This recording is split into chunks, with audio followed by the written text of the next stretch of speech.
നമസ്കാരം ശ്രീ നിതീഷ്. ഈ കരുവന്നൂർ കള്ളപ്പണ കേസിൽ നമസ്കാരം. ഈ ആലത്തൂർ എംപിയും മുൻ മന്ത്രിയുമായ കെ രാധാകൃഷ്ണന് ഇഡി നോട്ടീസ് അയച്ചിരിക്കുകയാണല്ലോ. പാർലമെന്റ് സെഷൻ കഴിയാതെ ഹാജരാകാൻ കഴിയില്ലെന്ന് കെ രാധാകൃഷ്ണൻ പറയുകയും ചെയ്തു. എങ്ങനെയാണ് പൊതുവെ ഈ സാഹചര്യത്തെ നോക്കിക്കാണുന്നത്? കെ രാധാകൃഷ്ണന് ഇതുമായിട്ടുള്ള ബന്ധം? അല്ല, കരുവന്നൂർ പണമിടപാടുമായി ബന്ധപ്പെട്ട് നമുക്ക് എല്ലാവർക്കും അറിയാം, കേരളത്തിലെ മുഴുവൻ ജനങ്ങൾക്കും അറിയാം, കൃത്യമായ അഴിമതി ആ കാര്യത്തിൽ നടന്നിട്ടുണ്ട്. ആ അഴിമതിക്ക് പിന്നിൽ പ്രവർത്തിച്ച പ്രസ്ഥാനത്തിന്റെ പേര് കേരളത്തിൽ CPIM എന്നുള്ളതാണ്. അതിന് നേതൃത്വം നൽകിയത് CPIM-ന്റെ ഉന്നത നേതൃത്വമാണ് എന്നുള്ള കാര്യത്തിൽ യാതൊരു സംശയവും ഇവിടെ ആർക്കുമില്ല. അത് അറിയുന്ന ആളുകളാണ് കേരളത്തിലെ മുഴുവൻ ആളുകളും. അതുപോലെയുള്ള സംവിധാനങ്ങളുമല്ല, പോലീസ് ഉൾപ്പെടെയുള്ള സംവിധാനങ്ങളുമെല്ലാം അതറിയുന്ന ആളുകളാണ്. ആ കേസ് ED ഏറ്റെടുത്തു. ആ കേസുമായി ബന്ധപ്പെട്ട് നിരവധി ആളുകളെ ചോദ്യം ചെയ്തു, നിരവധി ആളുകളെ പ്രതി ചേർത്തു. പക്ഷേ ഈ CPM-ന്റെ ഉന്നത നേതൃത്വത്തിന് ഇതിൽ പങ്കുണ്ട്, അല്ലെങ്കിൽ അവരുടേതായിട്ടുള്ള പങ്ക് അന്വേഷണത്തിൽ വ്യക്തമായതിനു ശേഷം ED പിന്നീട് എന്താണ് ഇത്രത്തോളം കാലതാമസം അവരുടെ അന്വേഷണത്തിൽ ഉണ്ടാവുന്നത്? എത്ര കാലമായി കരുവന്നൂർ ഇഷ്യൂ നമ്മുടെ മുമ്പിലേക്ക് എത്തിയിട്ട്?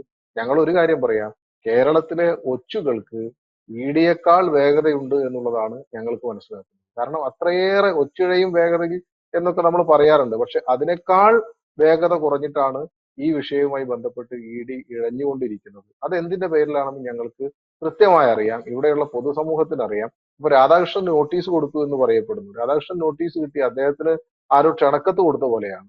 അദ്ദേഹം നോട്ടീസ് കിട്ടി, അദ്ദേഹം ആ നോട്ടീസ് നാലായി മടക്കി അദ്ദേഹത്തിന്റെ പോക്കറ്റിൽ വെച്ചു. എന്നിട്ട് അദ്ദേഹം തിരിച്ച് ED-ക്ക് ഒരു കത്ത് കൊടുത്തു.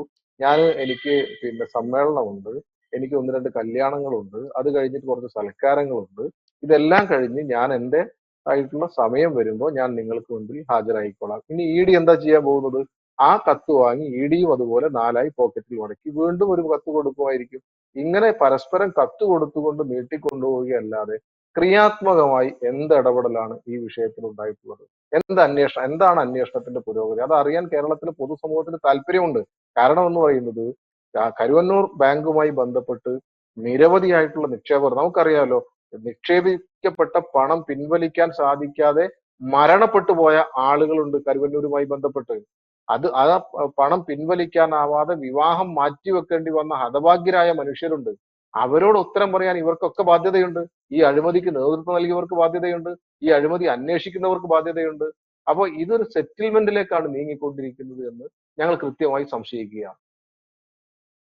ഒരു സെറ്റിൽമെന്റ് ആണെങ്കിൽ ശ്രീ നിതീഷ്, എന്തുകൊണ്ടാണ് ഈ CPM-ലെ ഉന്നത നേതാക്കന്മാർ പലരും ED-യുടെ റഡറിൽ വന്നിരിക്കുന്നത്? അല്ല, ഞാൻ പറഞ്ഞല്ലോ, ഇപ്പോ കേരളത്തിൽ ED-യുമായി ബന്ധപ്പെട്ട് അല്ലെങ്കിൽ കേന്ദ്ര അന്വേഷണ ഏജൻസികളുമായി ബന്ധപ്പെട്ട് ആദ്യം രജിസ്റ്റർ ചെയ്യപ്പെടുന്ന കേസല്ല കരുവന്നൂർ കള്ളപ്പണ ഇടപാടുമായി ബന്ധപ്പെട്ട കേസ് എന്ന് പറയുന്നത്. ഇതിനു മുമ്പും ഒരുപാട് കേസുകൾ ഉണ്ടായിട്ടുണ്ട്, ഇതിനു മുമ്പും ഇത്തരത്തിലുള്ള അന്വേഷണങ്ങൾ ഉണ്ടായിട്ടുണ്ട്. ആ എല്ലാ അന്വേഷണവും എവിടെ അവസാനിച്ചത്? എല്ലാ അന്വേഷണവും അവസാനിക്കുന്നത്, അല്ലെങ്കിൽ പിന്നീട് ആ അന്വേഷണത്തെ കുറിച്ച് നമ്മൾ ആരും കേൾക്കുന്നില്ലല്ലോ. അതുപോലെ തന്നെയാണ് കരുവന്നൂരിൽ സംഭവിക്കുന്നത്. കൃത്യമായി എല്ലാവർക്കും അറിയാം, മൂക്ക് കീഴ്പോട്ടായ മുഴുവൻ മനുഷ്യനും അറിയാം, കരുവന്നൂർ കള്ളപ്പണം ഇടപാടുമായി ബന്ധപ്പെട്ട്, കരുവന്നൂർ സഹകരണ ബാങ്കുമായി ബന്ധപ്പെട്ട് CPM നേതൃത്വത്തിന് പങ്കുണ്ട്. CPM നേതൃത്വത്തിന്റെ അറിവോടെയാണ് ഇത്ര വലിയ തുകകൾ അവിടെ നിന്ന് ഇടപാട് നടത്തിയിട്ടുള്ളത്, ഇത്ര വലിയ അഴിമതി നടന്നിട്ടുള്ളത് CPM-ന്റെ നേതൃത്വത്തിന്റെ അറിവോടെയാണ്. അല്ലെങ്കിൽ അത് നടക്കില്ല എന്ന് കൃത്യമായി ഈ കേരളത്തിലെ മുഴുവൻ ജനങ്ങൾക്കും അറിയാം. അപ്പോൾ സ്വാഭാവികമല്ല, അതിന് ED-യുടെ ആവശ്യമില്ലല്ലോ. ആരാണ് ഈ അഴിമതിക്ക് പിന്നിൽ? ആരാണ് ഈ അഴിമതി നടത്തിയവരെ സംരക്ഷിച്ചത്? ഈ അഴിമതി പണം എവിടേക്കാണ് പോയത്? ഈ അഴിമതി പണം കൊണ്ട് ഇവർ എന്താണ് ചെയ്തത്? ഈ അഴിമതി പണം ഏത് രീതിയിലാണ് ഉപയോഗിക്കപ്പെട്ടത്? ആരുടെ കൈകളിലാണ് അത് എത്തിയത്? അതൊന്നും അറിയാൻ പാഴൂർ പടിപ്പര വരെ പോയി നോക്കേണ്ട കാര്യമൊന്നും കേരളത്തിലെ ജനങ്ങൾക്കില്ല. സാമാന്യ ബോധമുള്ള മുഴുവൻ മനുഷ്യർക്കും അറിയാം, കരുവന്നൂരിലെ കള്ളപ്പണ ഇടപാടിന്റെ പിന്നിൽ, കരുവന്നൂരിലെ ബാങ്ക് കൊള്ളയ്ക്ക് പിന്നിൽ കേരളത്തിലെ CPM ആണ്, തൃശ്ശൂരിലെ CPM-ന്റെ ഉന്നത നേതൃത്വമാണെന്ന് അറിയാത്തവരല്ല കേരളത്തിലെ ജനങ്ങൾ. അത് ED-ക്കും അറിയാം, അത് കേന്ദ്ര അന്വേഷണ ഏജൻസികൾക്കും അറിയാം. അത് ഇന്നും ഇന്നലെയും അല്ല അവർ അറിഞ്ഞിട്ടുള്ളത്, അവർക്ക് ഇത് നേരത്തെ അറിയാം. അപ്പോ ഈ പ്രോസസ്സുമായി ബന്ധപ്പെട്ട് ഏതെങ്കിലും ഒരു നേതാവിന് കത്ത് കൊടുക്കുക, എന്നിട്ട് കത്ത് കൊടുത്തിട്ട് അദ്ദേഹത്തിന്റെ എല്ലാ പരിപാടികളും കഴിഞ്ഞതിന് ശേഷം ഹാജരാവാ എന്ന് പറയുക. ഈ ED-ക്ക് ഇതിലും നല്ലത് AKG സെന്ററിൽ വന്ന് പിണറായി വിജയന് അവർക്ക് വിടുവേല ചെയ്യുന്നതല്ലേ?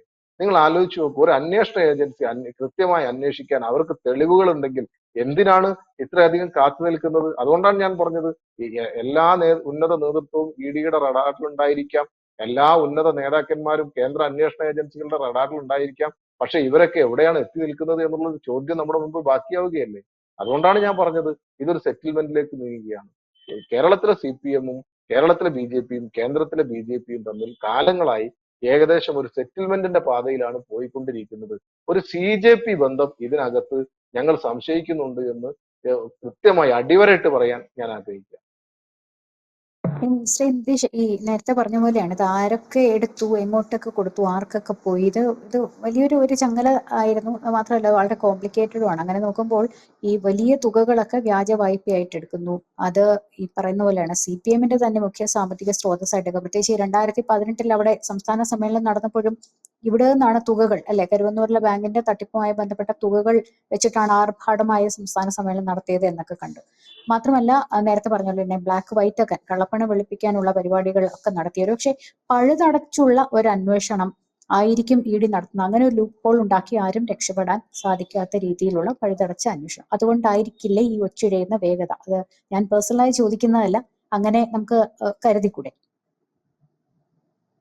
അല്ല, അങ്ങനെ ആയാൽ നല്ലത് എന്ന് മാത്രമേ ആ കാര്യത്തിൽ ഞങ്ങൾക്ക് പറയാനുള്ളൂ. കാരണം ഇതിനു മുമ്പ് മുഖ്യമന്ത്രിയുടെ ഓഫീസ് പോലും പ്രതിസ്ഥാനത്തായിട്ടുള്ള, നിങ്ങൾ ആലോചിച്ച് നോക്കൂ, ഇന്ത്യയിലെ മറ്റ് മുഖ്യമന്ത്രിമാരുടെ BJP ഇതര മുഖ്യമന്ത്രിമാർ ഉൾപ്പെട്ട കേസുകളും കേരളത്തിലെ മുഖ്യമന്ത്രിയുടെ ഓഫീസ് ഉൾപ്പെട്ട കേസുകളും കേന്ദ്ര അന്വേഷണ ഏജൻസികൾ ഏത് രീതിയിലാണ് കൈകാര്യം ചെയ്തത് എന്നുള്ളത് നമ്മുടെ മുൻപിൽ തെളിവായി നിൽക്കുകയല്ലേ?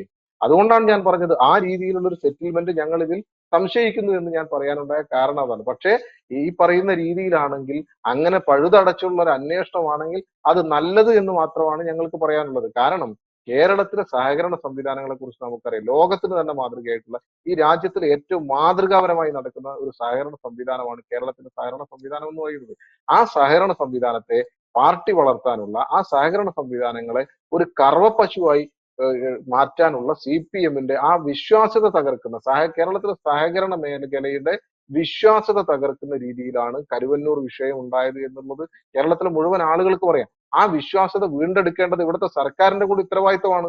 ഇവിടെയുള്ള മുഴുവൻ ജനങ്ങളുടെ ഉത്തരവാദിത്തമാണ്. സഹകരണ മേഖലയുമായി ബന്ധപ്പെട്ട് നിൽക്കുന്ന ഗ്രാമീണ മേഖലയിലുള്ള ജനങ്ങളുടെ ഒരു ആശ്രയ കേന്ദ്രമാണ് സഹകരണ മേഖല എന്ന് പറയുന്നത്.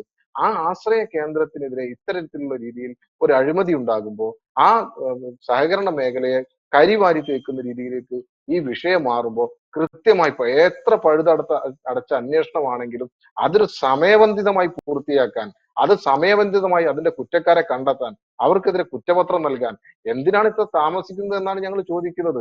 ഇത്രയധികം താമസിക്കേണ്ട കാര്യം എന്താണ്? പഴുതടച്ച അന്വേഷണം ഇതിലൊക്കെ ഞാൻ നേരത്തെ പറഞ്ഞല്ലോ, ഇതിലൊക്കെ കണ്ടെത്താൻ എന്തിരിക്കുന്നു? വളരെ സിമ്പിളായി കണ്ടെത്താവുന്ന കാര്യങ്ങളിൽ എത്ര കാലമായി ED അന്വേഷിക്കുന്നു? വളരെ സിമ്പിളായി കണ്ടെത്താവുന്ന കാര്യങ്ങളല്ലേ ഇതിനകത്തുള്ളത്? വളരെ കുറഞ്ഞ ആളുകളല്ലേ ഇതിനകത്ത് ഉൾപ്പെട്ടിട്ടുള്ള CPM-ന്റെ ഉന്നത നേതൃത്വം എന്ന് പറയുന്നത്? അപ്പൊ ഇത് ജനങ്ങളുടെ കണ്ണിൽ പൊടിയിടാനുള്ള, അല്ലെങ്കിൽ ഈ ജനങ്ങളെ വിഡ്ഢികളാക്കാനുള്ള ഒരു അന്വേഷണമായി ഇത് മാറാതിരിക്കണമെന്നാണ് ഞങ്ങൾ പറയുന്നത്. അങ്ങനെ മാറാനുള്ള ഒരു സാധ്യതയാണ് ഞങ്ങൾ ചൂണ്ടിക്കാണിക്കുന്നത്. അത് ഉണ്ടാകാതിരുന്നാൽ നല്ലത് എന്ന് മാത്രമേ ഈ അവസരത്തിൽ ഞങ്ങൾക്ക് പറയാനുള്ളൂ. രാധാകൃഷ്ണൻ ഒരുപക്ഷെ ED-യുടെ മുന്നിൽ ഹാജരാകാൻ എടുക്കുന്ന കാലതാമസം ഒരു പ്രിപ്പറേഷന് വേണ്ടിയിട്ടുള്ളതാണ് എന്നാണോ ആരോപണം വരുന്നത്? തീർച്ചയായിട്ടും. അതിലെന്താണ് സംശയം? അദ്ദേഹത്തിന് കൃത്യമായി അവരുടെ ലൂപ്പ് ഹോൾസ് അതിൽ കണ്ടെത്തേണ്ടതുണ്ട്. അവരുടെ ഭാഗം ന്യായീകരിക്കാനുള്ള പഴുതുകൾ അവർക്ക് കണ്ടെത്താൻ വേണ്ടിയുള്ള ഒരു കാലതാമസം, ആ കാലതാമസം ED അനുവദിക്കുകയാണ്. ആ കാലതാമസം അനുവദിക്കുകയാണ് ED ചെയ്തു കൊടുക്കുക. കേന്ദ്ര അന്വേഷണ ഏജൻസികൾ കേരളത്തിലെ CPM-നോട് കാണിക്കുന്ന ഇത്ര കരുതൽ നമുക്കറിയാം. ആ കരുതൽ മറ്റൊരാൾക്കും കേന്ദ്രത്തിൽ നിന്ന് ലഭിച്ചിട്ടില്ല. കേരളത്തിലെ, ഇന്ത്യയിലെ ഒരു മുഖ്യമന്ത്രിമാർക്കോ അല്ലെങ്കിൽ ഒരു ഇതര പ്രതിപക്ഷ കക്ഷികൾക്കോ ഈ കരുതൽ കേന്ദ്ര അന്വേഷണ ഏജൻസികളിൽ നിന്ന് കഴിഞ്ഞ കാലങ്ങളിൽ ലഭിച്ചിട്ടില്ല. അവിടെയാണ് കേരളത്തിലെ CPM-വുമായി ബന്ധപ്പെട്ട ആളുകൾക്ക് കേന്ദ്ര അന്വേഷണ ഏജൻസികളിൽ നിന്ന് ഇത്രയധികം കരുതൽ ലഭിക്കുന്നത്. ആ കരുതൽ നമുക്ക് അത് കാണാൻ സാധിക്കുകയല്ലേ? ED കത്ത് കൊടുക്കുമ്പോൾ ഞാൻ ഇന്ന് ഹാജരാവുന്നില്ല, ഞാൻ പാർട്ടിയുടെ മധുരയിലെ പാർട്ടി കോൺഗ്രസിന് ശേഷമേ ഹാജരാവുന്നുള്ളൂ എന്ന്, എന്റെ എല്ലാ തിരക്കുകളും കഴിഞ്ഞേ ഹാജരാവുന്നുള്ളൂ എന്ന് തിരിച്ചു കത്ത് കൊടുക്കുമ്പോൾ, അപ്പൊ രണ്ടുപേർക്കും കൺവിൻസിങ് ആയിട്ടുള്ള ഒരു സമയത്ത് മാത്രം ചോദ്യം. അപ്പോ ഇതിൽ നിന്ന് മനസ്സിലാകുന്നത് എന്താ? ഇതൊരു പഴുതടച്ച അന്വേഷണമല്ല. ഇതെന്തോ രാധാകൃഷ്ണനുമായി ബന്ധപ്പെട്ട് അദ്ദേഹത്തെ വിളിപ്പിക്കുന്നു എന്നുള്ള ഒരു പ്രതീതി സൃഷ്ടിക്കാൻ വേണ്ടി, എന്തോ ആരെയോ ബോധ്യപ്പെടുത്താൻ വേണ്ടി എന്തോ കാട്ടിക്കൂട്ടുന്നു എന്നതിനപ്പുറത്തേക്ക് ഇതിലൊരു ആത്മാർത്ഥതയില്ല എന്നാണ് അതിൽ നിന്ന് മനസ്സിലാക്കേണ്ടത്. അതാണ് ഞങ്ങൾ ചൂണ്ടിക്കാണിച്ചത്. നേരത്തെ നിങ്ങൾ സൂചിപ്പിച്ചതുപോലെ ഇത് ഒരു പഴുതടച്ച അന്വേഷണമാവാൻ വേണ്ടി ഉള്ള കാത്തിരിപ്പാണെങ്കിൽ അത് നന്നായി. പക്ഷെ അങ്ങനെ തോന്നുന്നില്ല എന്നുള്ളതാണ് യാഥാർത്ഥ്യം. ശരി, താങ്ക് യു. കൂടുതൽ വാർത്തകളും വിശേഷങ്ങളും നിങ്ങളിലേക്ക് എത്താൻ ABC മലയാളം സബ്സ്ക്രൈബ് ചെയ്യുക, ബെൽ ബട്ടണും അമർത്തുക.